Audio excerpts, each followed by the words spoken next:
માથે પહેલા માથું જ ખાધું.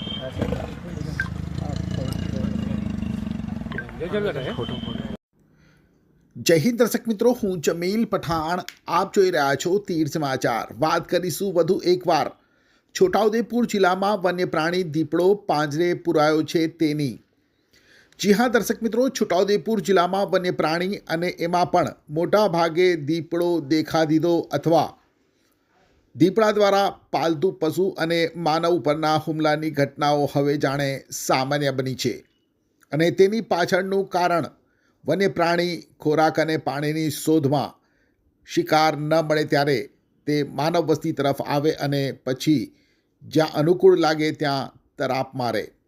જે વિસ્તારમાં ઘટના બને ત્યાંના લોકોમાં ભય ફેલાય, લોકો ખેતરમાં કામ કરવા જવાનું ટાળે, વન વિભાગને રજૂઆતો કરે, વન વિભાગ પાંજરું ગોઠવે અને પાંજરે પુરાયેલ વન્ય પ્રાણીને સાયકલના ભાગરૂપે નસવાડી તાલુકાના આકોના અને ફરી એ સાયકલ વિસ્તારમાં છેલ્લા કેટલાક દિવસોથી દીપડો ફરતો હોવાની વાત ચાલી રહી હતી. લોકો ભયના ઓથાર હેઠળ હતા, કારણ કે આકોના અને પાયાકોઈમાં મળી 4 જેટલા પશુઓનું દીપડાએ શિકાર કરી મારણ કર્યું હતું.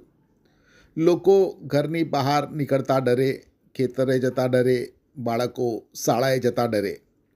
વન વિભાગ દ્વારા દીપડાને પકડવા છેલ્લા 15 દિવસથી 4 જેટલા પાંજરા ગોઠવવામાં આવ્યા હતા, પરંતુ દીપડો પાંજરે પુરાતો ન હતો.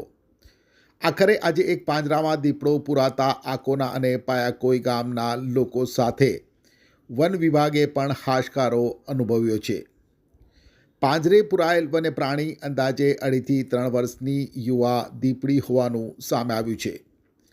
ત્યારે પાંજરે પુરાયેલ વન્ય પ્રાણી દીપડીને હાલ તો નસવાડી રેન્જ ખાતે લાવવામાં આવી છે, જ્યાં તેનું પ્રાથમિક સ્વાસ્થ્ય નિરીક્ષણ કર્યા બાદ ઉચ્ચ અધિકારીઓની સૂચના અને માર્ગદર્શન મુજબ જાંબુઘોડા અથવા પાવાગઢના જંગલ વિસ્તારમાં તેને મુક્ત કરવામાં આવશે.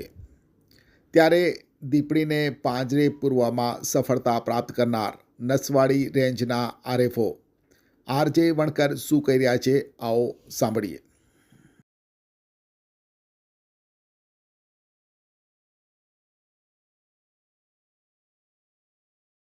આજ રોજ નસવાડી રેન્જમાં ઘણા ટાઈમથી દીપડાની દ્વારા નસવાડી તાલુકાના આજુબાજુના ગામમાં દીપડાને કારણે ઘણા બધા પશુઓના મારણ થતા હતા, જેને પકડવા માટે છેલ્લા 15-20 દિવસથી નસવાડી રેન્જ સ્ટાફ દ્વારા સતત તેની પાછળ વોચ રાખી અને પકડવા માટે પાંજરા લગાવવામાં આવેલા હતા. જે આજ રોજ સવારના 4 કલાકે દીપડો પાંજરે પૂરાતા એક હાશકારો અનુભવી રહ્યા છે. ગામ લોકોને જે દહેશત હતી, જે ડર હતો, એ હવે લગભગ બિલકુલ ઓછો થઈ જશે. જે મારણ કરતો તો લગભગ એ જ દીપડો પકડાયો હોય એવું અમારું માનવું છે. અને જે આ દીપડી છે માદા જાત છે અને જેની ઉંમર અંદાજિત 3 વર્ષની હશે, જે આજે પાંજરે પૂરાતા હવે હાશકારો અનુભવી રહ્યા છે. હવે આજે એને પકડી મહેરબાન નાયબ સરકારની સૂચના મુજબ એમને સૂચના અનુસાર જ્યાં એમને કહેશે એ જગ્યા અમે એની જગ્યાએ એને રિલીઝ કરવામાં આવશે. ત્યારે અકોના ગામમાંથી પકડાયો છે.